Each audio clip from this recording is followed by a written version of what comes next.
আশ্রিত হবে ভাইবা দেবে, তার ভাইবা বোর্ডে আমি থাকবো।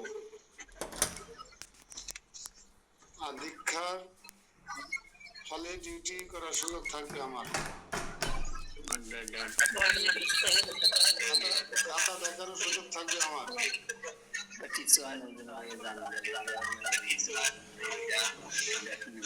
এই জন্য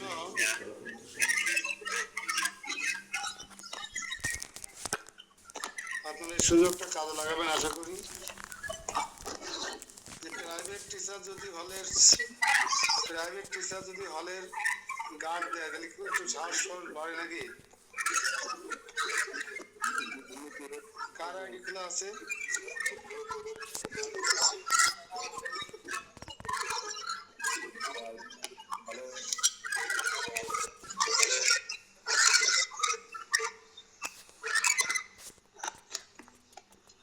কারা কারা আইডি অন করে রাখছেন?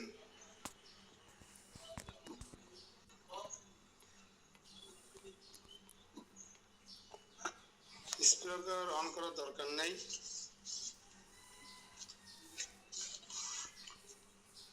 শ্লোক নম্বর 173।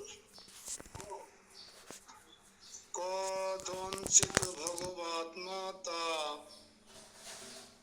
ভাষস্য অপিশ সিদ্ধতি সকৃত উচ্চারণ মন্ত্রেণ কিংবা কর্ণপ্রবেশতঃ। অনুবাদ: শ্রী ভগবানের নাম মহিমা দূরে থাকুক, তার নামাভ্যাসেও অনায়াসে সেই মোক্ষ সিদ্ধ হয়। একবার মাত্র শ্রী ভগবান নাম উচ্চারিত হইলেও কিংবা কর্ণে প্রবেশ করিলেও মোক্ষ সুসিদ্ধ হয়। অনেক সুন্দর সুসংবাদ আমাদের মধ্যে পতিত জীবদের জন্য। হ্যাঁ,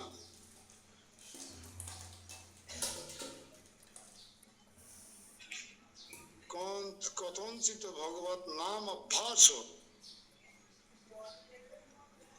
মানে ভগবানের শ্রী নাম সুক্তমুখে মহিমা করা তো দূরে থাকুক, তার নামাভ্যাসেও অনায়াসে সে মোক্ষ সিদ্ধ হয়। নামাভ্যাস কি?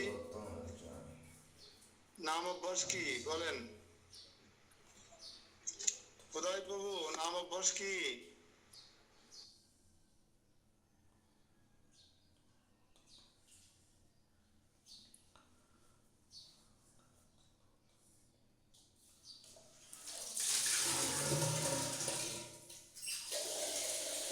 আমার কথা শুনতে পাচ্ছেন? নাম অভ্যাস কি? নামাভ্যাস, নামাভ্যাস কি?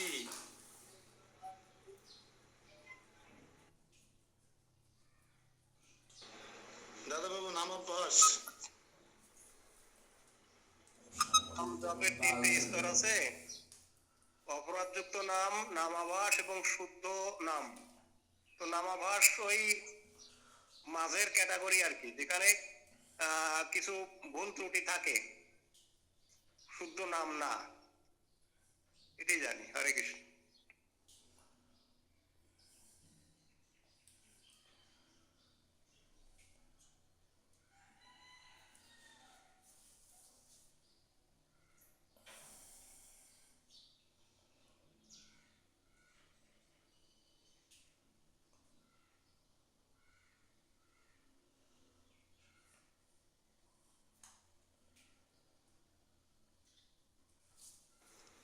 আমরা যেটা করছি তাহলে এটা কি? আমরা যে নাম জপ করছি এটা কি?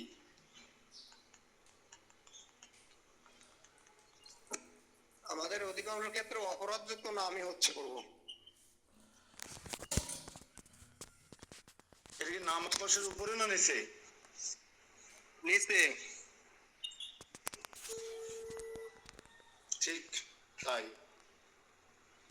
কত গল্প করে ফেলি জব করতে করতে, কত মোবাইলে খেলা দিয়ে জব করতে করতে, কত মেয়ে জামাই নাতির কাছে ফোন করে জব করতে করতে, হ্যাঁ, কত ম্যাগাজিন সিনেমা দেখি জব করতে করতে, হ্যাঁ, জব করতে করতে চাল বেচতেছি, লবণ বেচতেছি, লঙ্কা বেচতেছি। সেজন্য নামাভ্যাস পর্যায়ে আমাদের যাওয়া উচিত।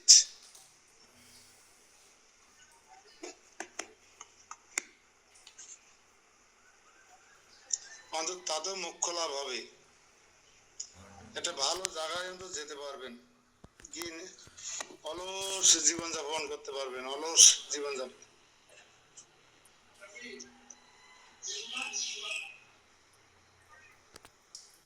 এই জন্য আমাদের নাম জপের প্রতি, নামের প্রতি একটু আমাদের গুরুত্ব আরোপ করতে হবে, যত্নবান হতে হবে, যত্নশীল হতে হবে। নামে 10টা অপরাধ সম্পর্কে সচেতন থাকতে হবে। অপরাধ শূন্য হয়ে নাম করার চেষ্টা করতে হবে, অভিমান শূন্য হয়ে নাম করার চেষ্টা করতে হবে। নাম বিনা কলিকালে নাহি কোনো ধর্ম। তাই যদি হয় তাহলে আমরা সেই ধর্মকে আশ্রয় করে যখন আসি, অন্য কোন দিকে যাচ্ছি না, সেটাই আমরা ভালো করে করি না। আজকে দেবরাজ প্রভু, বিশ্বজিৎ প্রভু আসেনি ক্লাসে?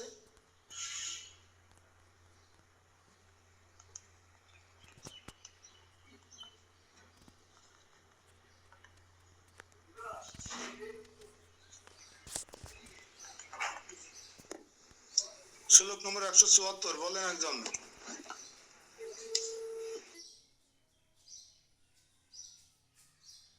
হরে কৃষ্ণ প্রভু। হরে কৃষ্ণ। বিচার চাতুরী রম্য মোক্ষ ভয়াম অবধার্যতাম তেষাম বেদ পুরাণাদি শাস্ত্রাণাং হি যথামতম। মূল অনুবাদ 174। বস্তুত বিচার চাতুরীর অভাবেই মোক্ষকে মনোহার বলিয়া বিবেচিত হয়। এই বিষয়ে বিচার করলে মোক্ষ কোনো মতেই রমণীয় বলিয়া প্রতিপাদিত হইবে না। বেদ, ইতিহাস ও পুরাণাদি শাস্ত্র সকলের যে মত, তাহাই আমরা তোমায় বলিতেছি। হরে কৃষ্ণ। টিকার তাৎপর্য যদিও নামাভ্যাসে মোক্ষ লাভ হয়। হরে কৃষ্ণ। কি হয়েছে?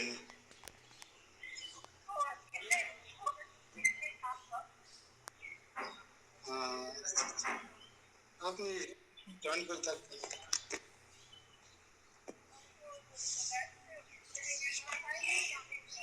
ঠিক আছে। নামাভ্যাসে মোক্ষ লাভ হয়, কিন্তু মোক্ষটাকে পরম বলে মনে করার ঠিক হবে না। হ্যাঁ, সুখময় বলা ঠিক হবে না। কারণ মোক্ষ কোনো মতে রমণীয় বা কমনীয় বা আস্বাদনীয় হতে পারে না। কোনটা তাহলে আস্বাদনীয়, কোনটা তাহলে কমনীয়? গোলক বৃন্দাবন ধাম প্রাপ্তিরা হচ্ছে আস্বাদনীয়। আপনি সরাসরি ভগবানের জন্য যোগকর্ম করবেন, সরাসরি প্রতিযোগিতা করে কৃষ্ণের জন্য পুষ্প চয়ন করবেন। রাধারানী ডেকে বলবে, সুনিতা, রবিতা, এসো এসো, তোমরা একটু দুধ গরম করে নিয়ে এসো তোমার প্রভুর জন্য। কি যে ভালো লাগবে। হ্যাঁ, কাউকে বলবে, যাও প্রভুর জন্য একটা সুন্দর ডাব কেটে নিয়ে এসো।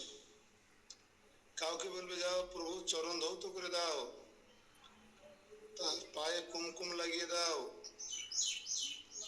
এরই আনন্দ বেশি না কোন এক নিরিবিলি গাছে নিচে বসে থাকলাম, কেউ ডিস্টার্ব করার কেউ নেই, একটু ঘুমাইনি ভালো করে? কোনটাই আনন্দ বেশি? এই জন্য মোক্ষ লাভ করার জন্য আমাদের উদ্দেশ্য না হয়। তারপরে যদি বুঝি কিছুই হচ্ছে না, তখন মোক্ষকেই সাথী করতে হবে।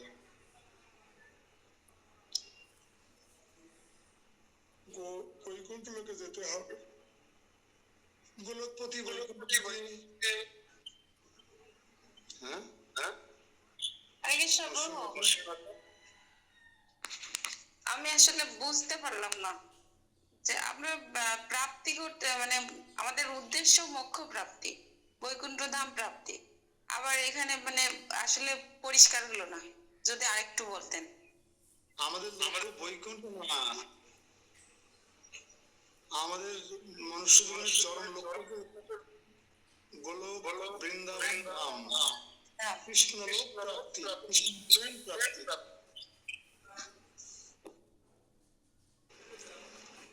আর বৈকুণ্ঠ লাভ হয়ে থাকে তাদের যারা ভক্তি মুক্তি সিদ্ধিকামী,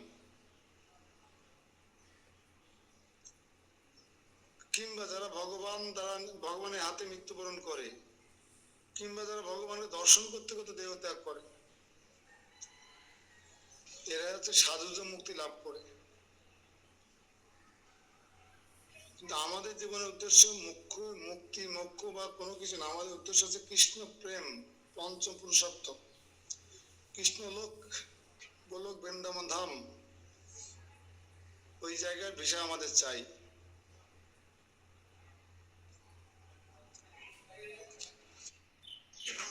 ঠিক আছে, পরের শ্লোক।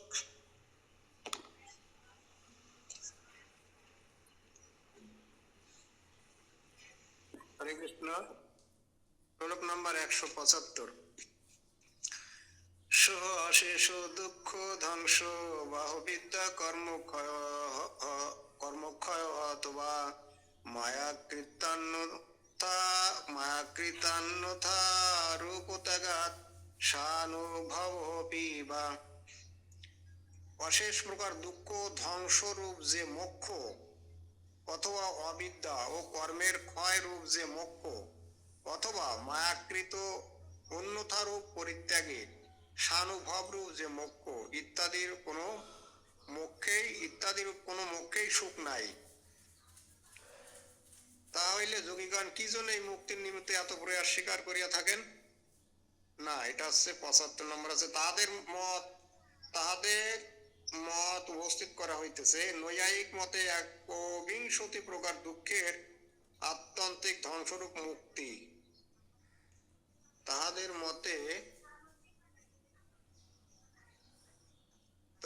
মতে মোক্ষের সংজ্ঞা এরূপ: আত্যন্তিক দুঃখ নিবৃত্তি মুক্তি।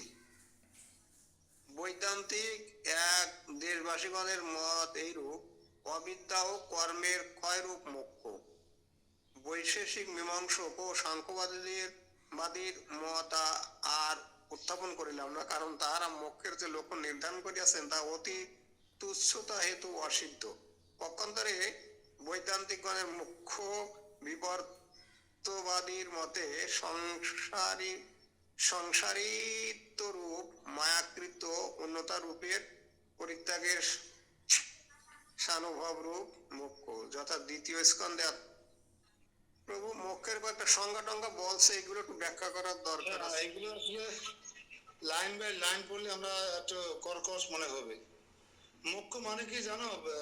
আমাদের তিথি ঘোষ মোক্ষ মানে কি আগে জানার চেষ্টা করি। মোক্ষ কি?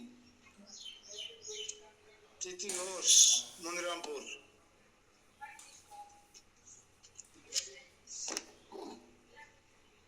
হরে কৃষ্ণ প্রভু। হ্যাঁ, মোক্ষ মানে কি? মানে মুক্তি। মুক্তি, বাহ। মোক্ষ মানে মুক্তি, কিন্তু মুক্তিতে কিন্তু সুখ নেই, মুক্তি কিন্তু শেষ কথা নয়। হ্যাঁ, ধ্বংসরূপ দুঃখ, ধ্বংসরূপ যে মোক্ষ, দুঃখ ধ্বংস হয়ে গেল কিন্তু পরমানন্দ হলো না, তাহলে সেই মুক্তি লাভ কি? অবিদ্যা কর্মের ক্ষয় রূপ। আপনার অবিদ্যার কর্মের ফল ক্ষয় হলো কিন্তু আপনার পরমানন্দ হলো না, তাহলে লাভ কি?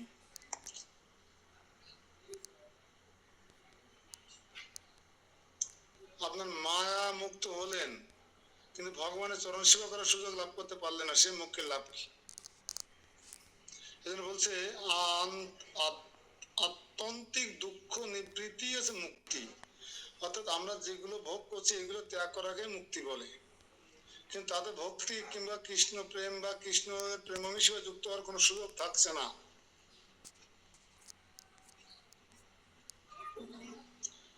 এতে একগাদা কষ্ট করে মুক্তি লাভ করতে হয়। দেখবেন যারা সেই মানে তপস্যা করে গুহার মধ্যে পড়ে আছে, চুল কাটা নেই, সিনা নেই, দিনা নেই, খাওয়া নেই, দাওয়া নেই, মরার মতো পড়ে আছেন কিসের? মুক্তি লাভের জন্য। কিংবা চারিপাশে অগ্নি প্রজ্বলন করে ও ওম ওম করছে। উদ্দেশ্য কি? মুক্তি। তো মুক্তিতে তো চরম আনন্দ মিলছে না, কৃষ্ণ প্রাপ্তি হচ্ছে না, কৃষ্ণ লোক প্রাপ্তি হচ্ছে না। আবার কিনে পুণ্য মতলবে আবার তাকে কর্মফল ভোগ করার জন্য এই জগতে আসতে হবে। এই জন্য মুক্তি লাভ চরম উদ্দেশ্য নয়, চরম সমাধান নয়, এটা বুঝতে হবে।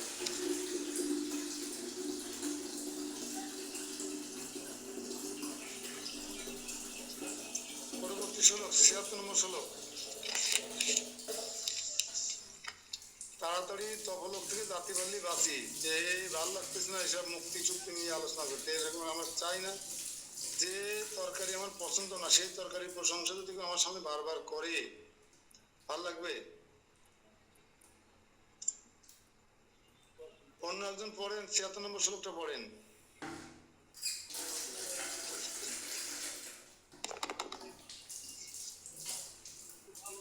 বই আছে যাদের কাছে একটু পড়েন না ৭৬ নম্বর শ্লোকটা।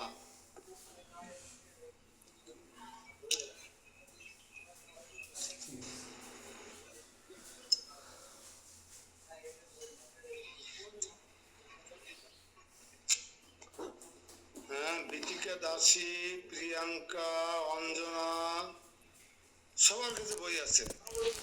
হরে কৃষ্ণ প্রভু, আমি পড়ি। হ্যাঁ,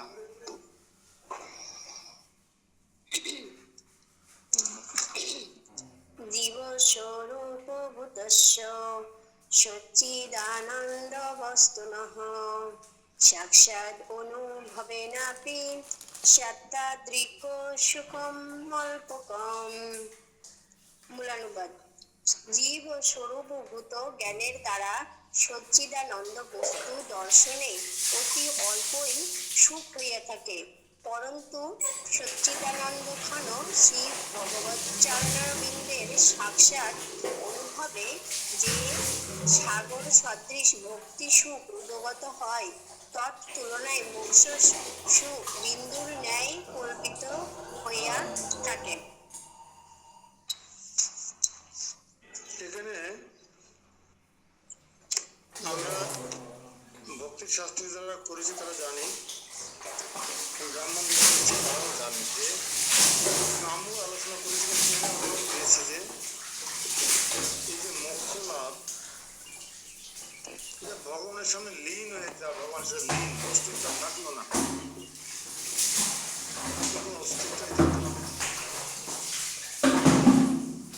কিংবা এই যে এখানে সচ্চিদানন্দ শ্রী ভগবান চরণবিন্দু সাক্ষাৎ অনুভবের যে সাগর পরিমাণ ভক্তি সুখ অনুভব হয়, ভক্তি সুখ সাগর পরিমাণ ভক্তি সুখ কখন? যখন আমাদের মতো আপনারা যেটা করছেন সেটা সবাই করবে, ভগবানের চরণারবিন্দের সেবা করবে, চিত্রপটে হোক আর বিগ্রহে হোক আর পটে হোক। এটা মূলত এখানে বোঝানোর চেষ্টা করা হচ্ছে। এবং আমরা জানি যে লীন হয়ে যাওয়া, ঝলক দর্শন অনুভব করা, ভগবানকে সরাসরি দর্শন করা এক জিনিস নয়।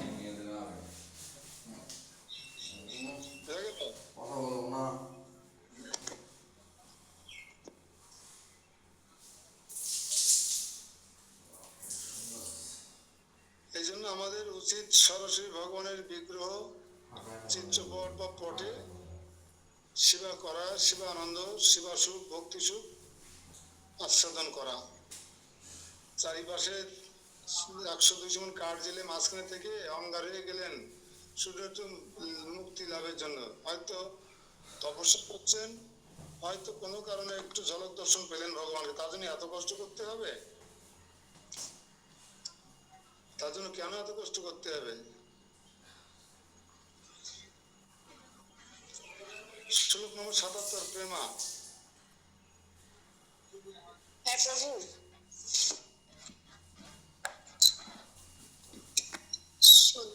শুদ্ধাত্মতত্ত্বম যদবস্তু তদেব ব্রহ্ম কথ্যতে, নির্গুণম তচ্চ নিঃসঙ্গম নির্বিকারম নিরহিতম।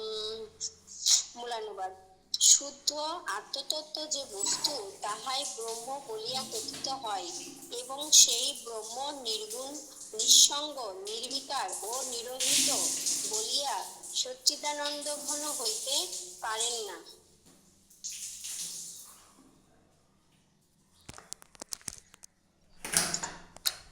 এখানে একটা কথা বলছেন, ব্রহ্ম আত্মতত্ত্ব ব্রহ্ম, সে ব্রহ্ম কিন্তু নিঃসঙ্গ। এই কথাটা ভালো করে বোঝার চেষ্টা করেন। নিঃসঙ্গ, নির্বিকার। আমার কিছু নিঃসঙ্গ, কোনো সঙ্গ নেই সেখানে।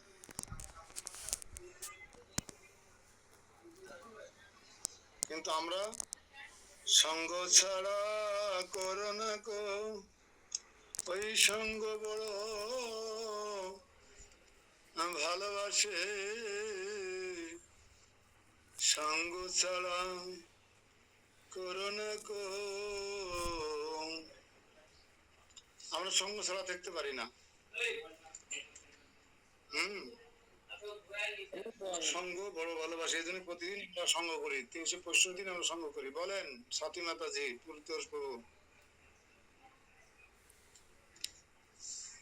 আনমিউট করলেন কেন? বলেন কিছু। হরে কৃষ্ণ। এই সঙ্গ শুনতে এত ভালো লাগে, আর এই সঙ্গ পেয়ে, আপনাদের কৃপা পেয়ে আমি নিজেকে ধন্য মনে করি। কারণ আমার তো কিছু করণীয় নেই, আমি কিছু জানি না, বুঝি না, কিছু করতে পারি না, তবু আপনাদের এই সঙ্গটুকু পেয়েই আমি ধন্য। গোবিন্দ দর্শন পাবো কি পাবো না সেটা জানি না, গোবিন্দ হয় কি হয় না সেটাও জানি না, কিন্তু এই যে গোবিন্দ কথা শুনি, এতে খুব ভালো লাগে। দেখছেন মাতাজি, আমাদের প্রথম শ্লোকটা শুরু করেছিল না, 73 নম্বর শ্লোক। কেউ যদি নাম মুখে বলতে পারে, নাম অভ্যাস হয়, তা তো সে মুক্তি লাভ করবে। যদি সে নাও পারে, যদি সে যদি দুই কানে শুধু শোনে, শুধু শুনবে, বলতে পারে না, তাও তার মোক্ষ লাভ হবে, মুক্তি লাভ হবে। তা নিতান্ত যার কিছুই আশা নেই, সে অন্তত মুক্তি লাভ করে তার কাছে কম কিসের বলেন? যার কোনো কিছু আশা নেই, সে মুক্তি লাভ করুক, এটা অনেক বেশি পাওনা তার জন্য। সেজন্য আমাদের পরমাত্মা কিন্তু একা, নিঃসঙ্গ, নির্বিকার। আছে কেউ আমাদের এখানে পরমাত্মা ছাড়া কেউ আছে? আছেন আপনি, কিন্তু আপনি তো ব্যস্ত খাওয়া খাই নিয়ে, কর্মফল খাওয়া নিয়ে ব্যস্ত। আমরা পরমাত্মার দিকে ফিরে তাকানোর সময় কোথায়? পরম ব্রহ্মের দিকে ফিরে তাকানোর সময় কোথায়?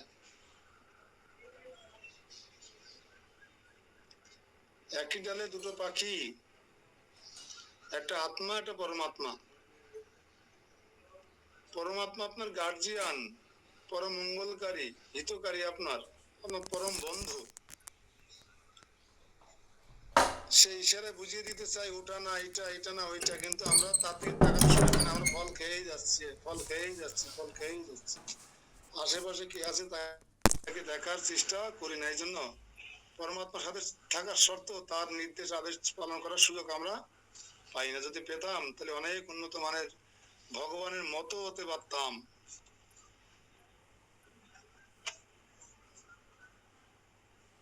ভগবান হতে না পারলেও ভগবানের মতো হতে পারতাম, যদি আমার পরমাত্মার যে গার্জিয়ান আমার পিছনে বসে আছে, তার দিকে একবার ফিরে তাকাতাম। ঠিক তো সাথী মাতাজি? ঠিক প্রভু, হরে কৃষ্ণ। হরে হরে কৃষ্ণ। কৃষ্ণ।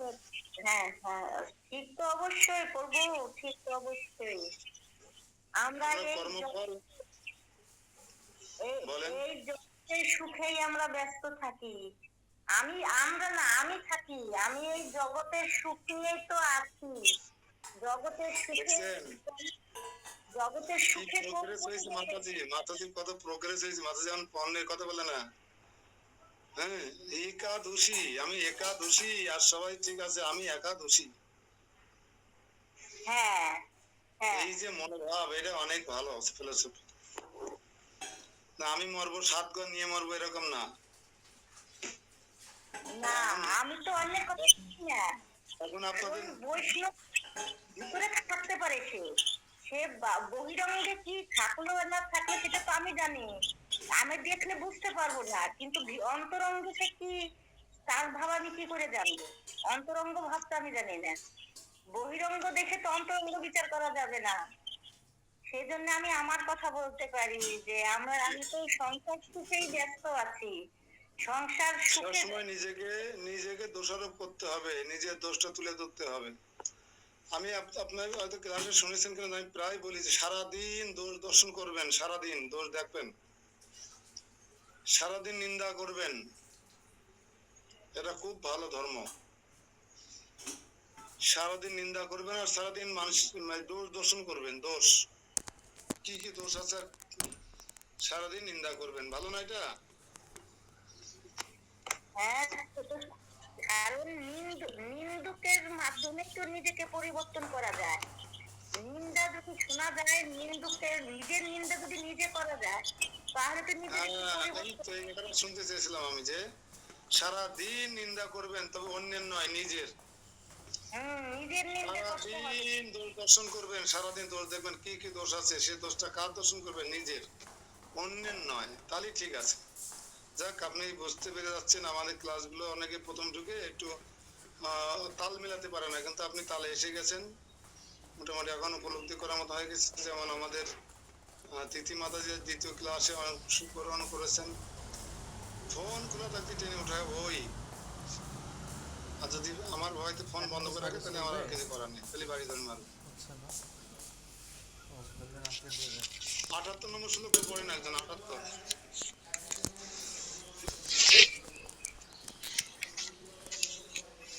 হরে কৃষ্ণ। শ্লোক নম্বর 178। ভগবান অস্তু পরম ব্রহ্ম পরমাত্মা পরমেশ্বর সুসান্দ্র সচ্চিদানন্দ বিগ্রহ মহিমা অর্ণব। মূলানুবাদ: পরন্তু শ্রী ভগবানই পরব্রহ্ম, পরমাত্মা ও পরমেশ্বর।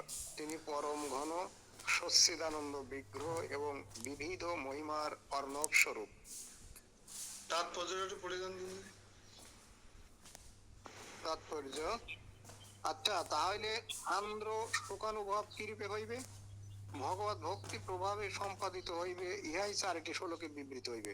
শ্রী ভগবানই পরব্রহ্ম, পরমাত্মা, সর্বজীবের অন্তর্যামী, চিত্তাধিষ্ঠাতা বলিয়া পরমেশ্বর অর্থাৎ ব্রহ্মাদিরও নিয়ন্তা, শ্রী বৈকুণ্ঠাধিষ্ঠাতা।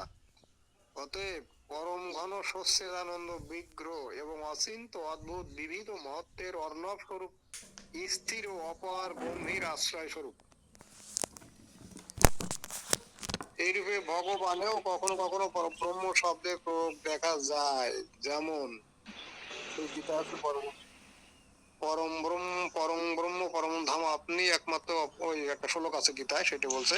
হ্যাঁ, আমরা এখানে পুরোটাই যদি পড়ি তাহলে আমাদের কক্ষচ্যুত হয়ে যাবে। আমরা যেটা বুঝতে চাচ্ছিলাম সেটা আর মনে থাকবে না, কারণ এই জন্য যতটুকু পড়লাম এতে একটা জিনিস বুঝলাম যে পরমেশ্বর ভগবান এখানে সচ্চিদানন্দ বিগ্রহ কথা বলা হচ্ছে। এখানে তিনি হচ্ছে ব্রহ্মও তিনি, পরমাত্মাও তিনি, ভগবানও স্বয়ং পরমেশ্বর তিনি। অর্থাৎ আমাদের দেশের সর্বোচ্চ বড় নোট হচ্ছে 1000 টাকার নোট, আর ভারতবর্ষের সর্বোচ্চ বড় নোট ছিল 2000 টাকার নোট। আছে এখন স্বাধীনতাজি 2000 টাকার নোট, 1000 টাকার নোট আছে না? 2000 টাকার নোট নেই, উঠে গেছে।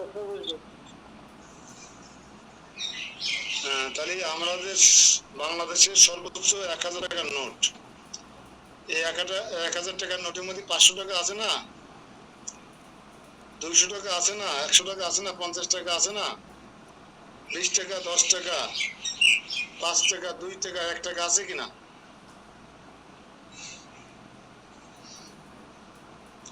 তো এখানে পরমেশ্বর সচ্চিদানন্দ বিগ্রহ হচ্ছে, যদি আপনি 500 টাকা ধরেন তাহলে পরমাত্মা, যে 200 টাকা ধরেন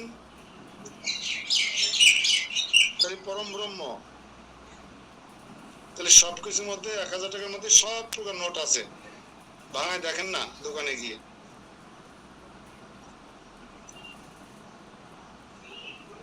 তো এই খুচরো এতগুলো টাকা বহন করতে কি 1000 নোট যথেষ্ট কিনা? এজন্য আমরা যে রূপের আরাধনা করব সেরকম একটা স্থান বা ফল প্রাপ্ত হব। ঝলক দর্শন, পরমাত্মায় দর্শন, ঝলক দর্শন, আর মানুষে চিন্তা করা এইরকম ওই রকম সেই রকম, আর সরাসরি দর্শন করা।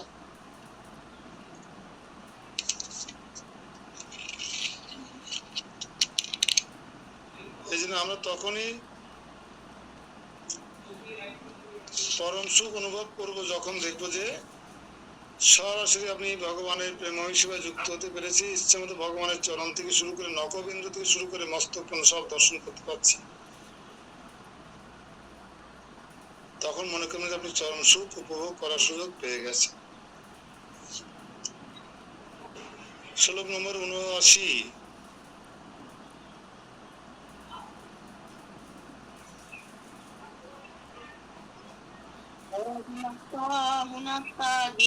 নিরোধা ও বিশান্তিতম মহাবিভূতি ব্রহ্মস্য প্রসিদ্ধেত্থং তয়ো বিধা সগুণত্ব ও নিগুণত্বাদি বিরুদ্ধ ধর্ম সকল সমুদ্র স্বরূপ শ্রী ভগবানই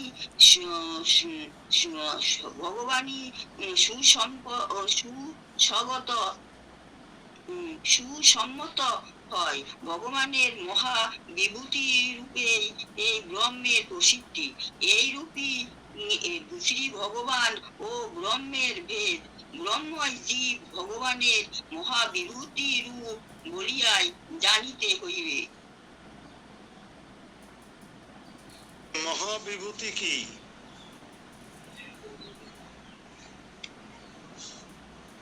সুনীতা মাতাজি, মহাবিভূতি কি?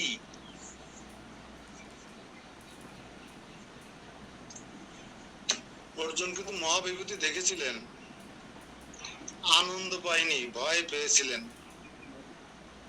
মহাবিভূতিটা বিশ্বরূপে ব্রহ্মাণ্ড দেখা আর কি।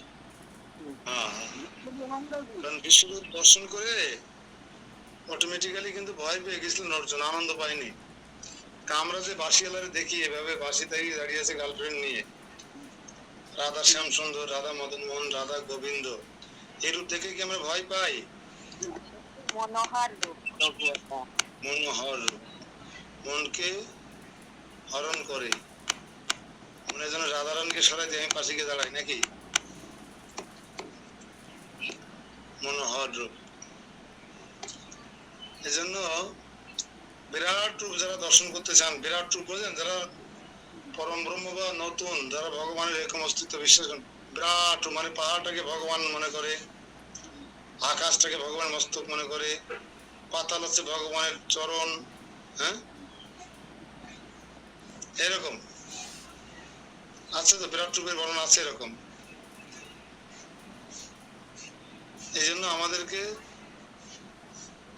অর্জুন যদি বিশ্বরূপ থেকে আনন্দ না পায়, স্বস্তি না পায়, ভয় পায়, তাহলে আমাদের এরকম বিভিন্ন রূপে দর্শন করা, চিন্তা ভাবনা করে পরম ব্রহ্ম বা পরমাত্মার এই যে উপলব্ধিতে আমাদের উপনীত হওয়ার কোনো সুযোগ নেই। আমরা আছি পরম স্তরে, সচ্চিদ আনন্দ বিগ্রহ, যা সরাসরি দর্শন করতে পারি, সেবা করতে পারি, ফুলে মালা গলায় পরাতে পারি, মালা খুলতেও পারি। এটাই আনন্দ বেশি, পরম আনন্দ বলে এটাতেই আছে। নেক্সট শ্লোক।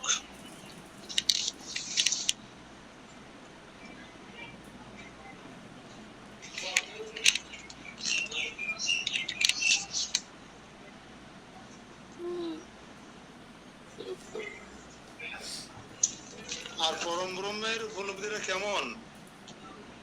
সমুদ্রে দেখছেন একটা লাল সুন্দর লাল মাছ ভেসে আসছে, রঙিন মাছ আপনাদেরকে ভেসে আসছে, এমন একটা ঢেউ আসলো, কোথায় যে মাছটা তলিয়ে গেল, কোথায় চলে গেল আপনি টের পেলেন। এই ভক্তির এরকম, কিছু সময় ভক্তি কিছু কি মারবে, আবার এমন একটা ঝড় আসবে ভক্তি, একদম সমুদ্রের অতল গভীরে তলিয়ে যাবে। হয় না এরকম? আমার জীবনে দেখেছি মাছ চাপ মারা ছুড়ে মুড়ে ফেলাই দিয়ে একদম নিরিবিলি হয়ে গেছে। আর যখন জব করতে কিন্তু আমার বাসায় চলে আসতো, সে কি ভক্তি! আবার দেখা গেলো আবার নতুন করে জবের মালা নিল।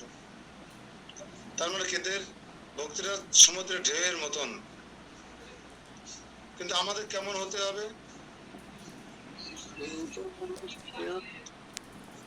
তিথি মাতাজি কেমন হতে হবে আমাদের?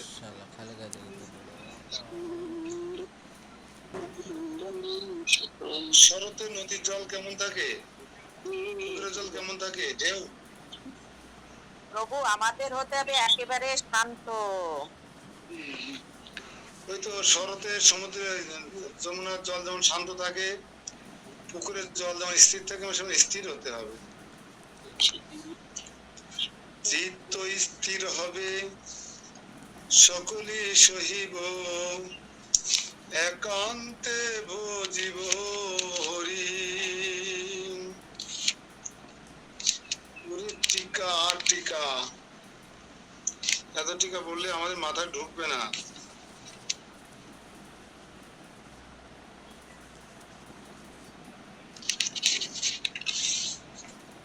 80 নম্বর শ্লোক।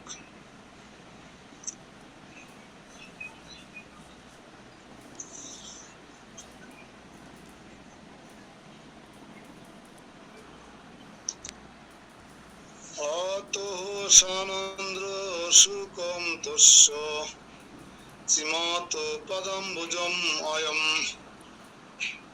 ভক্তানুভবতাম সানন্দ্রম সুকম সম্পদ্যতে ধ্রুবম।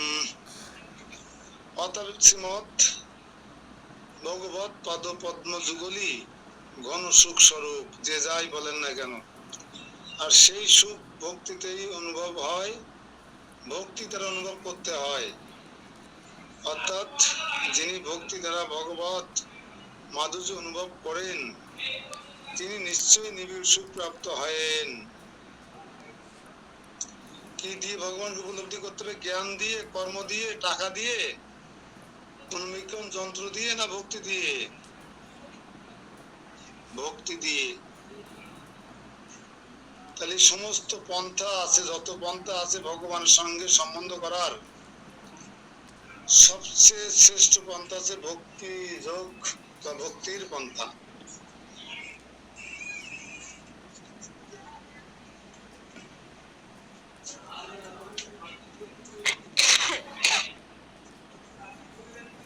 ভক্তি দিয়ে একমাত্র ভগবত মাধুর্য অনুভব করা যায়, জ্ঞান দিয়ে বা কর্মকাণ্ড দিয়ে কখনো সম্ভব নয়।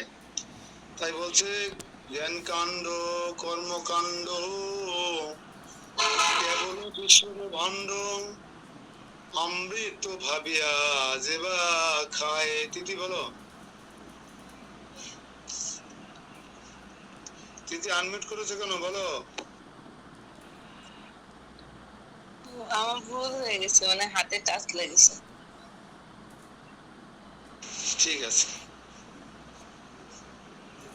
তাহলে কর্মকাণ্ড জ্ঞান কাণ্ড দিয়ে কখনো ভগবতের মাধুর্য, প্রেম, রস, রূপ, গন্ধ কিছু উপলব্ধি করা সম্ভব নয়। এটা জ্ঞান আর কর্ম দিয়ে হবেই না।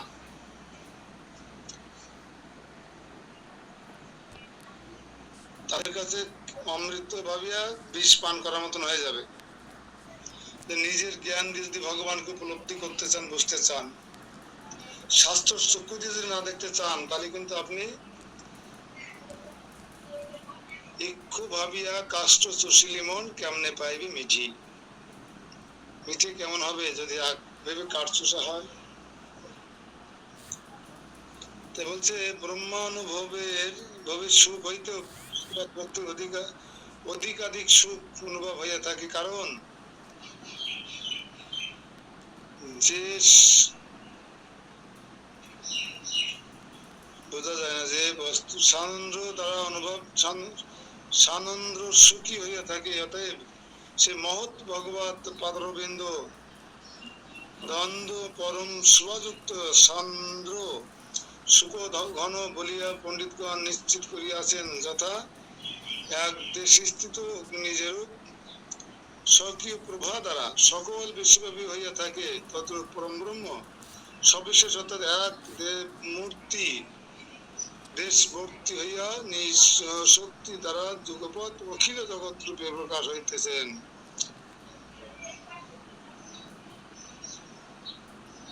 বলেন মাতাজি, হ্যান্ড রাইজ করেছেন মানে প্রভু দীনদয়াল প্রভু। হরে কৃষ্ণ প্রভু।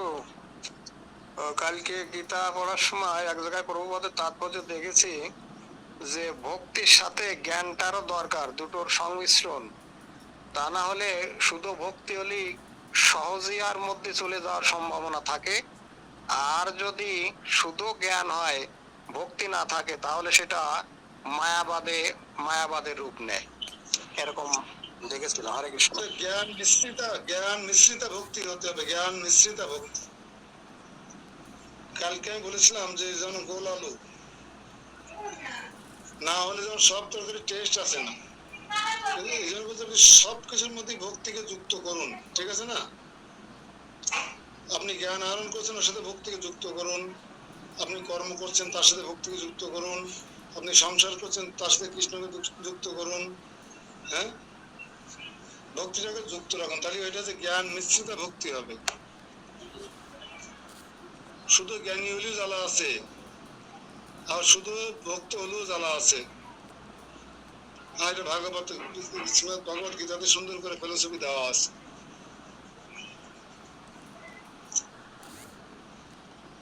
81 নম্বর শ্লোকটা পড়েন কেউ।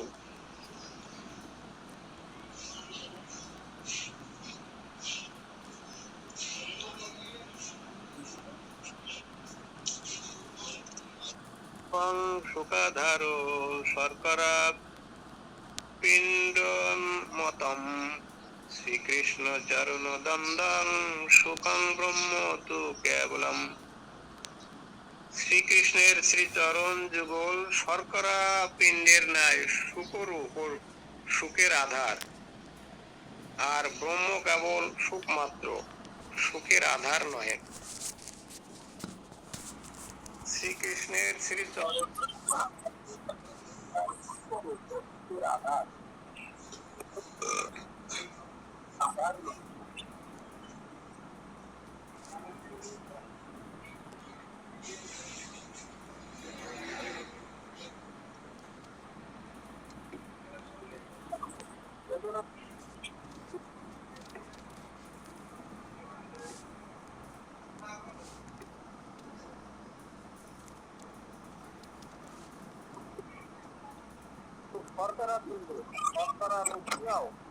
শর্করার আধার এরূপ শ্রীকৃষ্ণের চরণ যুগল শর্করা পিণ্ডে নাই, সুখ স্বরূপ হইয়াও সুখের আধার, কিন্তু ব্রহ্ম কেবল সুখ মাত্র, সুখের আধার নয়। সুখের আধার হইলে ভেদ উপস্থিত হইত। অতএব সমুদ্র কোটি গম্ভীর পরমাশ্চর্য মহিমা বিষ্ট শ্রী ভগবানে ভেদাভেদ আদি রূপ বিচিত্র বিরোধ প্রবাহ প্রবেশ করত যথাযোগ্য স্থান প্রাপ্ত হইয়া থাকি। বলিয়া বড় দুর্বোধ্য লাগতেছে বাবু। সরকার আর উদাহরণ দিল, তা সরকারাই তো বুঝলাম না কি সরকারা, কোথায় কি খাই। সরকারা আমাদের শরীর জন্য খুব দরকার, যে যেমন পরিশ্রম করে তার সরকার দরকার। সরকারের শরীরের মধ্যে সরকারা বাড়িতে থাকে কিনা।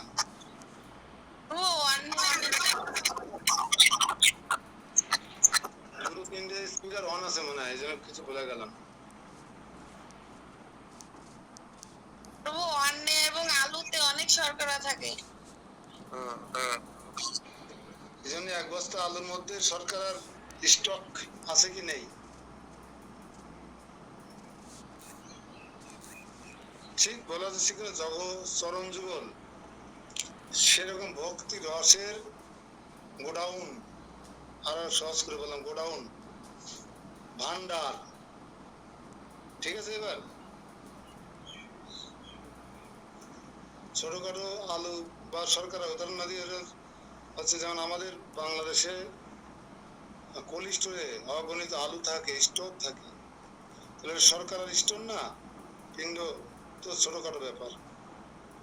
খাদ্য গোদামে হাজার হাজার না লাখ লাখ টন চাল ডাল গম থাকে, তো চাল গম সরকার না।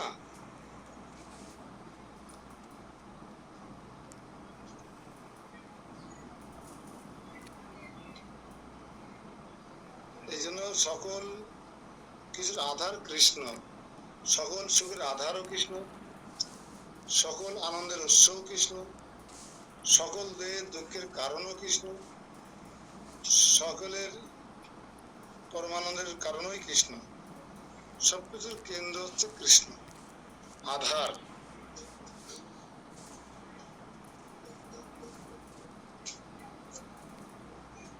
বিরাশি।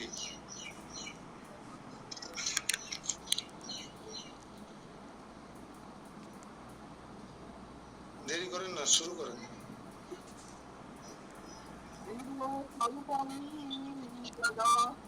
পরম প্রশ্ন তদেব তদেব সচিতানন্দ বিগ্রহম সচিতানন্দ ঘনম শ্রী ভগবানশ্চ ভগবানশ্চ তৎ জীব মূল অনুবাদ জীব স্বরূপ যে বস্তু তাহাই যদি পরব্রহ্ম হয় তবে শ্রী ভগবানকেই সচিদানন্দ ঘন পরব্রহ্ম বলিতে হয়।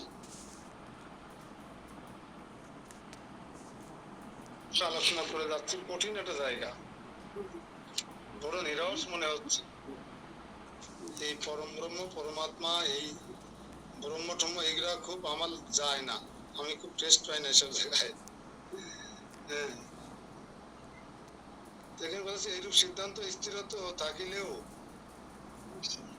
যাহারা ব্রহ্মকে সুখ ঘন জন্মস্থানীয় এবং শ্রী ভগবানকে তৎস্বরূপ বলিয়া থাকেন, শ্রীভা সেই অধ্যায় জ্ঞানকে ব্রহ্ম পরমাত্মা ভগবান শব্দ অভিহিত করা হয়েছেন ইত্যাদি প্রমাণ অনুসারে সেই ব্রহ্মেরই ব্যাপক যে চৈতন্য স্থানীয় জ্যোৎস্না ন্যায় জগৎ উদ্ভাসিত হইয়া থাকে। অতএব তাদের মতে যুক্তি দ্বারা মুক্তিকে অল্প সুখী সিদ্ধ হইতেছে।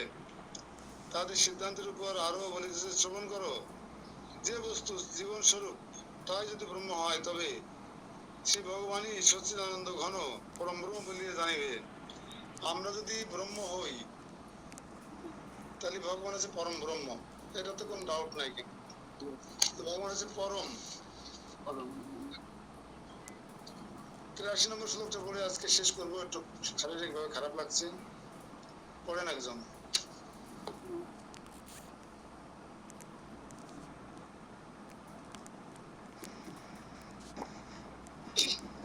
তথাপি জীব তত্ত্বানি তস্যাং সা এব সম্মতঃ ঘন তেজঃ শস্য তেজোজ্জ্বলং যথা রবে। পুনর্বার, তথাপি জীব তত্ত্ব সকল ব্রহ্মেরই অংশ, ইহাই পরাশরাদির মত। ঘন তেজ সমূহ যেমন তেজপুঞ্জ সূর্যেরই অংশ, তেমনি জীব সকল ব্রহ্মেরই অংশ। হরে কৃষ্ণ। তথাপি জীব তত্ত্ব সকল ব্রহ্মেরই অংশ। হ্যাঁ, এটা স্বাভাবিক। আমরা জানি যে আমরা ভগবানের ক্ষুদ্রাতি ক্ষুদ্র অংশ, এটা তো জানি। আমাদের কাছে ব্রহ্ম কৃষ্ণ, পরমাত্মাও কৃষ্ণ, সচ্চিদানন্দ বিগ্রহ কৃষ্ণ, ঠিক কিনা? তাহলে যে যাই বলুক, আমরা সূত্র এখান থেকে নেব যে হ্যাঁ, আমরা ভগবানের জীব, সকল ভগবানের ক্ষুদ্রাতি ক্ষুদ্র অংশ। কৃষ্ণ নিজে ঘোষণা করেছেন, আহম বীজ প্রদানকারী পিতা, নিজে ঘোষণা করেছেন। আচ্ছা, সকল জীবের বীজ প্রদানকারী পিতা যদি কৃষ্ণ হয়, তাহলে আমরা সকলেই কৃষ্ণের অংশ, অংশের অংশ, তার অংশ। ঠিক আছে?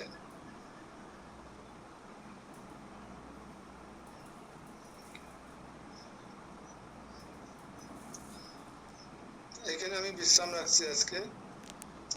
আপনাদের যদি কোনো প্রশ্ন বা কোনো অভিমত থাকে উত্থাপন করুন।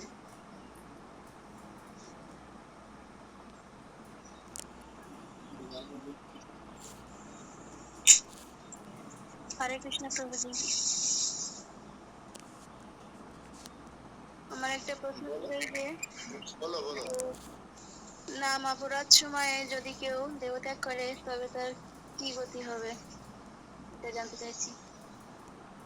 নাম অপরাধের সময় যদি কেউ ত্যাগ করে, নাম অপরাধের সময় বুঝলাম না, জায়গাটা একটু ক্লিয়ার করো। নাম অপরাধের সময় কেউ যদি দেহত্যাগ করে তখন তার কি গতি হয়?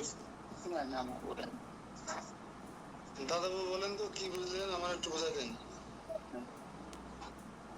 উনি হয়তো বলতে চাচ্ছেন যে নাম জপ করতেছে, জপ করতে করতে তার দেহ অবসান হলো, কিন্তু সেই জপ ছিল অপরাধযুক্ত জপ। হ্যাঁ, তাহলে তার কি গতি হবে, এরকম হয়তো বা বলতে চেয়েছিল। হরে কৃষ্ণ। ঠিক তো তাপসী? অপরাধ যুক্ত নাম করতে করতে যদি কেউ দেহত্যাগ করে তার কি গতি হবে?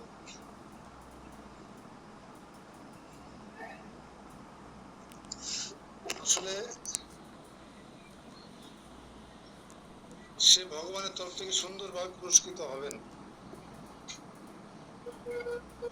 অন্তকালে চ মামেব স্মরণ মুক্ত কলেবরম যা প্রেয়াতি সমদ্ভাবম ইয়াতি নাতি অত্য সংশয়।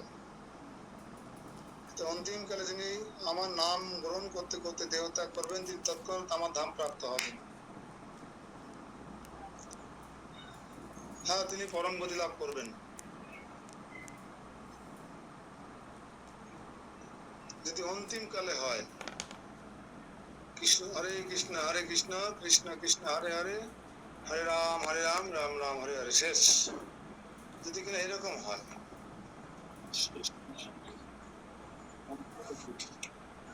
কিন্তু আবার এরকম না যে গলায় দড়ি রশি বাঁধিয়ে আমি তাহলে চেষ্টা করি একটা মুখ সুযোগ নেওয়ার। গলায় রশি বাঁধলেন আর গাছের সাথে বাঁধলেন, মানে হরে কৃষ্ণ হরে কৃষ্ণ কৃষ্ণ কৃষ্ণ হরে রাম রাম হরে, এগুলো করা যাবে না। কিন্তু যে আমি বললাম যে অন্তকালে মামেব, অন্তিম কালে যদি কৃষ্ণকে স্মরণ করা যায় তাহলে ভগবত ধামে যাওয়ার পরম গতি লাভ হয়। তাই দিয়ে একটা চেষ্টা করি, এটা যেন কেউ চেষ্টা করেন না আবার। তারপর সেই তবে হ্যাঁ, অপরাধযুক্ত নাম আমরা সবাই করছি, এতে আমাদের পরম গতি হবে।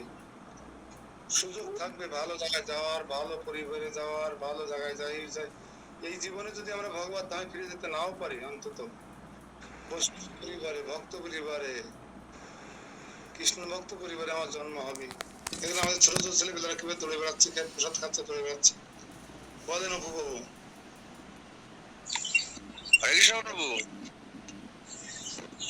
বলছি অনেক সময় করার সময় এটা যদি নাম মানে ভুল উচ্চারণ হয়ে যায়, জড়ায় যায়, মানে দ্রুত মানে জপ করার জন্য, সেই ক্ষেত্রে এর সমাধান কি? ওইরকম আমারও মাঝে মাঝে হয়, যেন নাম ক্লিয়ার বেরোয় না মুখ দিয়ে। তখন কিছুক্ষণ মৌন থাকবেন, মনটা আবার সংযত করার চেষ্টা করবেন, আর জিহ্বাটা উপরে তালুতে লাগিয়ে দিয়ে দুই একবার কৃষ্ণ নাম জপ করবেন, মনে মনে যেটা করা বলে। করার পর দেখবেন আস্তে আস্তে ওটা ঠিক হয়ে যায়। আমার হচ্ছে মধ্যে যেন ঢুকে যায়।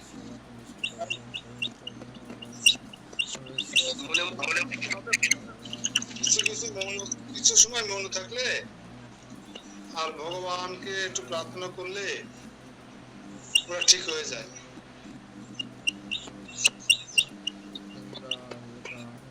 ঠিক আছে মৌসুমী মাতাজি। হরে কৃষ্ণ প্রভু, যদি কেউ অভিসম্পাদ করে তা খণ্ডনের উপায় কোনো কিছু আছে কি? এই মেয়েটা আছে অভিশাপ নিয়ে, আমি আছে আছে, তুমি বসে দিয়ে দিয়ে আমাদের ডেকে নিয়ে দিয়ে। না না প্রভু, সেটা নাই। আমাদের ধান শুকাইছে কিনা তাই বলে। না না প্রভু, অভিশাপে কথা বলছি না। যদি কাউকে কেউ অভিশাপ করে তাহলে সেটা খণ্ডনের কি কোনো উপায় আছে? আছে আছে আছে। মাতা হিসাবে। অভিশাপ তুলে নেয়। আচ্ছা, কিন্তু তুমি তাকে যদি সন্তুষ্ট করতে পারো তাহলে এই অভিশাপ তো এখন নেই, কলিযুগে অপরাধ অপরাধ খণ্ডন হয়।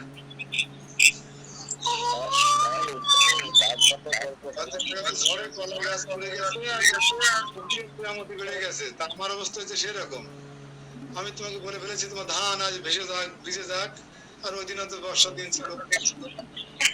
না না বাবু, যাই হোক, বেড়ে গেছে। এবারে সবার আলাদা হয়ে গেছে। ঠিক আছে, স্বপন প্রভু। প্রভু কলিযুগে, হ্যাঁ সেদিন ভাগবতে পড়লাম, কলিযুগে কারোর অভিশাপের সেই অভিশাপ লাগবে না আমাদের। আমরা যে একজন আরেকজনকে অভিশাপ দিই, এটাই কাজ হবে না। আগের কালে হতো, সে সত্য যুগ ত্রেতা, তারপরে হতো। কলিযুগে কোনো ব্রাহ্মণরা তো দোলা সাহেবের মতন হয়ে গেছে, ব্রাহ্মণরা তো দোলা সাহেবের মতন হয়ে গেছে, ওর সবল দিলেও বীজ বেরোয় না, আড়াগড়া করে শোধ দেয় শুধু। ওই ভয় পাওয়ার কোনো দরকার নেই, কলিযুগে কোনো অভিশাপ নেই। কোনো ব্রাহ্মণ, আমাদের তো সারাদিন আমাদের গোষ্ঠী ষষ্ঠী পুজো করে ব্রাহ্মণেরা, তাদের বাদ মার দিচ্ছি আমরা, তাদের শ্রাদ্ধ মার দিচ্ছি, তাদের যজ্ঞ মার দিচ্ছি। অভিশাপের ভয় পাওয়ার কোনো দরকার নেই। এজন্য অভিশাপ টভিশাপ হরে কৃষ্ণ প্রভু। বলছি কি, এই যে হিজড়েরা এসে বাড়িতে এসে বাচ্চাদের নাচ দিয়ে জোর করে টাকা নিয়ে যায়, আবার গালিগালাজ করে, আবার বলে কি যে এত টাকা না দিলে ওরা গালাগালি দিলে এই অভিশাপ লাগে যায়। এটা কি করে হয়? ওদের অভিশাপ কি আমাদের লাগবে? ভণ্ডামি, জীবনও না। ভণ্ডামি, ওদের কিছু দেবেন না। কালকে আমাদের এখানে এসে দুটো বাচ্চা নাচিয়ে 6,000 টাকা নিয়ে গেছে। এবার আমি বলছি কি, ওকে পিটাতে হবে। বলছে না, ওরা অভিশাপ দিলে আমাদের অভিশাপ লেগে যাবে। ফুলু কুঞ্চি দিয়ে এমন মা দিতে হবে, ওরা গ্রাম ছেড়ে পালিয়ে কুল পাবে না। ওদের একমাত্র প্রণামী হচ্ছে ফুলু কুঞ্চি। না, গরিব মানুষ, তারা খেটে খায়, জন বেঁচে খায়, তাদের কাছ থেকে জোর করে 6,000 টাকা নিয়ে গেছে। দিয়া উচিত হয়নি, সবাই মিলে পিটাতেই তো ওদের, ওদের পিটালে কেউ কিছু বলে না। ওরা মামলা করলেও কিছু হয় না। তবু এখন বলা শুরু হয়েছে, মায়ের চোখে হ্যাঁ, পুষি মারতে এখন মানুষ ওদের ধীরে ধীরে না ভাড়া দিচ্ছে। হরে কৃষ্ণ প্রভু। হ্যাঁ বলেন। বলছি আমার মাসি, হ্যাঁ, ছোট মেয়ে, তখন ওরা দুই বান্ধবী, কাকা তো ভাই বোন, তো ওর দুই বোন খেলা করার সময় গন্ডগোল বাধায় ওই কোথায় করে টরে পড়ে। তো ওই খেলায় পারিনি বলে রাগারাগি বাধায় বলছে আজকে যেন তোরে কালির সাথে খাই। বললি সত্যি খায় আসলে খায়। এইবার রাত্রে ও ঘুমাইছে, ওই সব দিন মানে ওদের ওই গরমের সময় নিচে এসে ঘুমাইছে। এখন ছোট বাড়ি তো, মা বাবার মাঝখানে ঘুমায়, ওই দিন ও সাইডে ঘুমাইছে। ঘুমালে সত্যি সত্যি ওকে ওই রাত্রে সাপে কামড়ালে সকাল হতে হতে সে মারা গেছে, আমার আপন মাসির মেয়ে। এখন সবাই দোষারোপ করতেছে ও গালাগালি দিতে বিধায় সে মারা গেল। এই ক্ষেত্রে কি সত্যি ও দোষী ছিল? আপনি আজকে আমাদের অভিশাপ দেন তো, আজকে দিনের জন্য আমি মরে যাই বলেন সবার সামনে, দেখি কি হয়। মানে মেয়েটাকে খুব ইয়ে করছিল যে তুই এইরকম অভিশাপ দিলি বলে মারা গেল, কিন্তু আমি তো তখন ছোট। কিছু না, কিছু না। কাজ হবে, তা নাহলে কাজ হবে না। বলছে কেউ যদি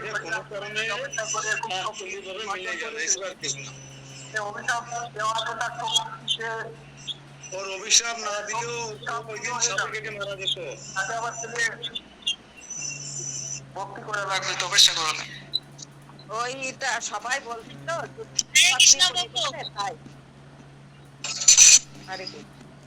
হরে কৃষ্ণ। হ্যাঁ বলেন ববিতা মাতাজি, আপনার মুখে শুনি এবার। আপনারা যে বলছেন কলিযুগে অভিশাপে কোনো কাজ হয় না, কিন্তু বাবু আমার একটা অভিশাপ যে সত্যি লেগে গেছে, এর থেকে মুক্তির উপায় কি এটা বলেন। আমি তখন ছোট ছিলাম, আমি একটু কাজ করতে চাইতাম না, কিন্তু আমার দিদিমা আমাকে অভিশাপ দিল কি, তোর এমন দিন আসবে তোর পায়খানায় বসেও কাঠ কুড়োনে লাগবে। সত্যি প্রভু, কাজ ছাড়া আমি একটা মিনিট বসতে পারি না একেবারে। আমার এর উপায় কি আমাকে একটু বলেন তো, সে তো মারা গেছে। শুনেন, অভিশাপ মুক্ত করে দিচ্ছে আপনার, দাঁড়ান। আপনি পাসপোর্ট ভিসা করে বাংলাদেশ চলে আসেন, আমি যে মন্দিরে আছি এই মন্দিরে আপনি আসবেন, এসে শুধু সকালে 1 ঘন্টা সবজি বানাবেন আর সারাদিন আপনি ফ্রি, কোনো কাজ করতে পারেন। আসেন দেখি আপনার অভিশাপ মুক্ত করতে পারি কিনা। আসেন, আমি আপনাকে করেছি আপনার আমেরিকায় থাকা খাওয়ার সুব্যবস্থা করবো, সাধন বোধনের সুব্যবস্থা করবো, কাপড় চোপড় সবকিছু চিকিৎসার ব্যবস্থা করবো, শুধু দিনে 1 ঘন্টা সবজি বানাবেন, আর কিছু করা লাগবে না।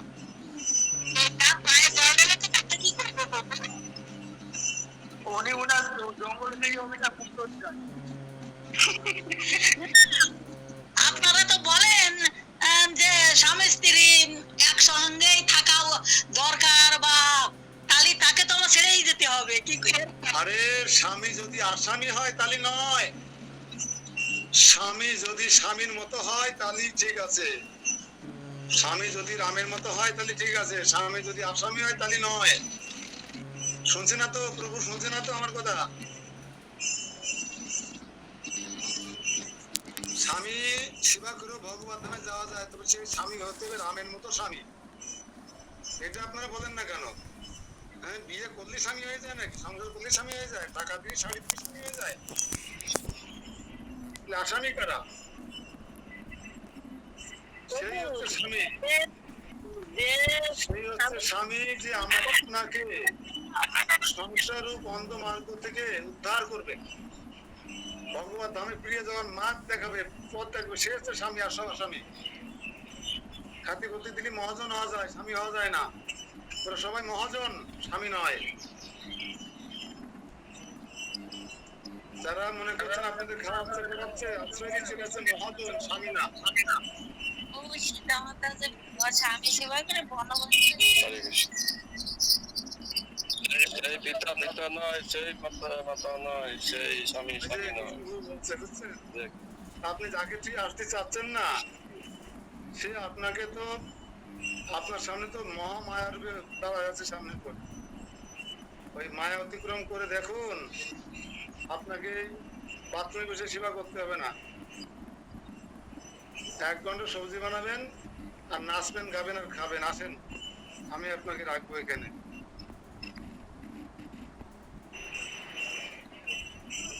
ঠিক আছে? আরে আসতে পারে না, আপনার আশ্বস্ত করলাম। আপনি যদি সত্যি শুদ্ধ ভক্ত হয়ে যান না, শুধু ভগবানের শুধু রান্না করবেন আর খাবেন, অসুবিধা আছে? প্রভু আমি একটা কথা বলি, বলছি কি যে স্বামী আসামি, এটা হচ্ছে মাতাজিরা হচ্ছে ভক্তি জীবনে স্বামীরা ওইরকম অত্যাচার করে, সেই স্বামীরই যদি মানে মেরে দেওয়া হয়, সেই স্বামীর কি পাপ, মাঝে দিলে কি পাপ হবে আমাদের? এইটা ঠিক না মাতাজি, এইটা ঠিক না, জীবনটা মহাপাপ হয়েছিল। শোনা যায় না বড় কথা।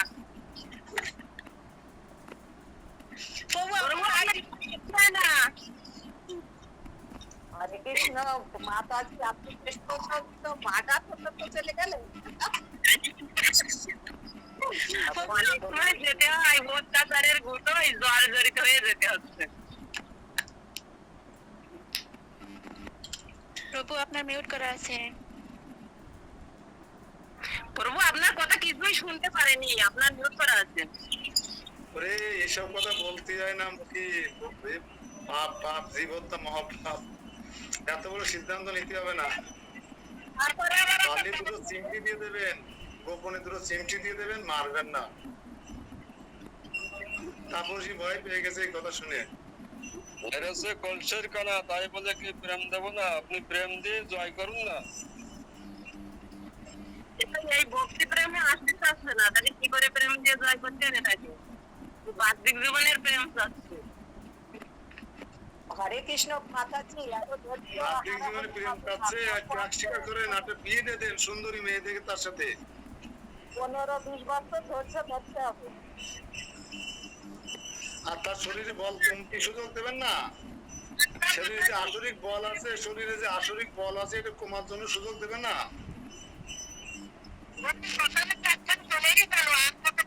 দেওয়া হবে। হরে কৃষ্ণ প্রভু, আমি একটু কথা বলি। জটিলা ঘরে থেকেই তো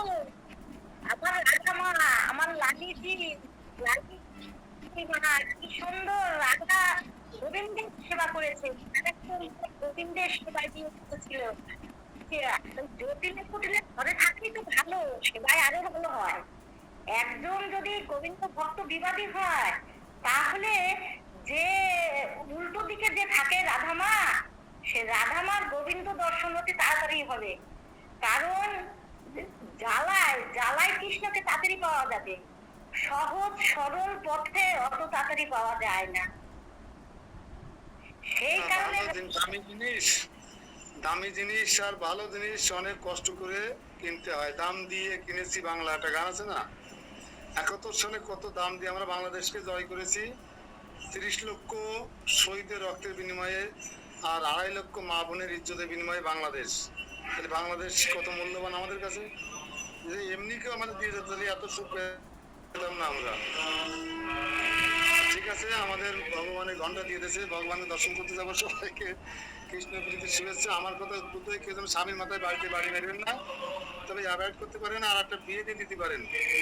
সে যদি ইন্দ্র সুখ ভোগ করার জন্য আপনার চাপচাপি করে একটা বিয়ে দিতেন, এই জায়গাটা ছেড়ে দেন না, তা তো দেবেন না। এই জায়গাটা ছেড়ে দিতে সমস্যা কোথায়?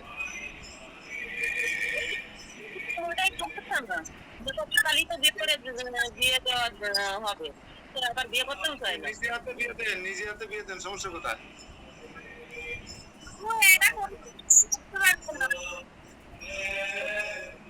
এই আলোচনা বন্ধ বন্ধ আর না, ভগবান দর্শনে যাবো। আপনারা নিজেরা নিজে আলোচনা করে সমাধান করেন, যেন কেউ করে মাথায় বাড়ি দেওয়ার চেষ্টা করেন না, তাহলে আমার দোষ হবে না। বাঞ্ছা কল্পতরুশ্চ কৃপা সিন্ধু ভেয়স্য পতিতানাং পাবনেভ্যো বৈষ্ণবেভ্যো নমঃ। জয়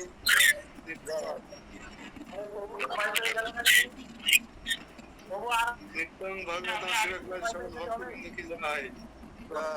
আজকে কবিতা মাতাজি খেপে গেছে কেন এরকম ভাবে? পাসপোর্ট করে ভিসা করে দীপঙ্করের সাথে চলে আসে ওই পাশে, দেখি তোমার রাত দিন খাটতে কি আমরা দেখতেছি। দেখি বাংলাদেশে 3 ঘন্টা কাজ করলে আমরা সারাদিন খাই পারি না। আমরা কেন বাংলাদেশ ছাড়ি না জানেন? এখানে আমাদের বউরা ফুচকা বেছে না, চা বেছে না, আমার ফেরিগিরি করে বেড়াতে ট্রেনে পশ্চিমবাংলা যা হয়ে থাকে, এখানে 2-4 ঘন্টা পরিশ্রম করলে অনায়াসে সংসার চলে।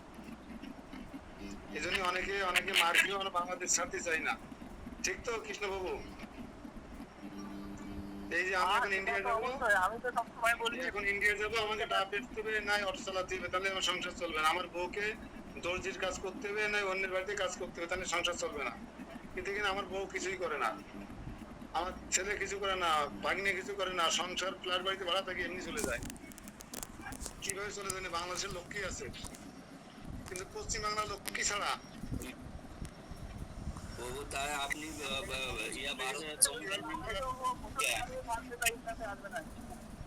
আমার বড় ভাই বলে মুসলমান হয়ে থাকবো, তবে ইন্টারনেট যাবো না। পশ্চিমবাংলার ছাড়া গেলে পশ্চিমবাংলা থেকে বাংলাদেশের সব জায়গায় নালে বাংলাদেশের আমরা বলিনি পশ্চিমবাংলা থেকে আসে না, সারা ভারতবর্ষ থেকে আসে। কিন্তু পশ্চিমবাংলা লক্ষ্মী ছাড়া কেন বললাম? এত হাউ কাউ, এত কাজের অভাব, এত অর্থের অভাব, কারো খাটাখাটি, স্বামী খাটতেছে, স্ত্রী খাটে, মেয়ে খাটতে, তারপরেও যেন তারা একটা জায়গায় পৌঁছতে পারে না।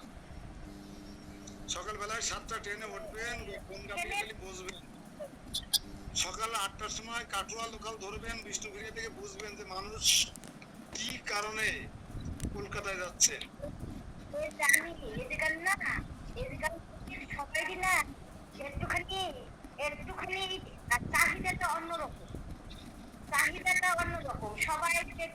কারো মুখে কৃষ্ণ নাম, ভগবানের নাম, ভক্তি, ভগবান কিচ্ছু নেই। শুধু খেতে হবে, কাজ করতে হবে, ইনকাম করতে হবে, খেতে হবে, বাঁচতে হবে, এই তো জীবনের মূল উদ্দেশ্য।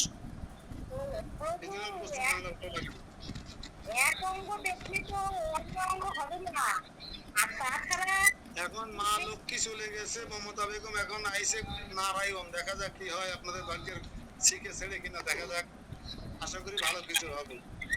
হরে কৃষ্ণ, সবাইকে ধন্যবাদ। আমার বাড়িতে যদি আসেন এটা আপনি ভাববেন যে এই বাড়িতে তো গোবিন্দ ভজন হচ্ছে না, সেবা কীর্তন হচ্ছে না, কিন্তু এত বাড়ি আছে, তো মন্দির আছে যেখানে সারা দিন রাত গোবিন্দ সেবাই হচ্ছে। এখন আমার বাড়ি এলে তো আর অন্য অন্য শব্দ চলাবে না, আমার বাড়ি থেকে দিয়ে তো সব কিছু করতে হবে।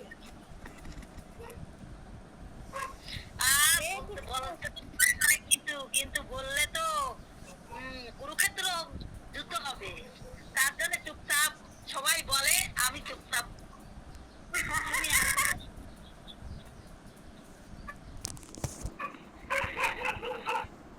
এই এই ওয়েস্ট বেঙ্গল নবদ্বীপ কোথায় আছে? নবদ্বীপ কোথায়? মায়াপুর কোথায়? বাংলাদেশে এই ইস্কন মন্দির কারা সৃষ্টি করলো? সৃষ্টি তো সেই আমাদের কলকাতা থেকে গিয়ে তো সৃষ্টি হলো বাংলাদেশে। কলকাতায় যত লোক আছে, লোক অনুযায়ী তো ততটা ধাম বাস করে না, ধাম পছন্দ করে না। পশ্চিমবঙ্গের লোক অনুযায়ী তত ধাম পছন্দ করে না। এত লোক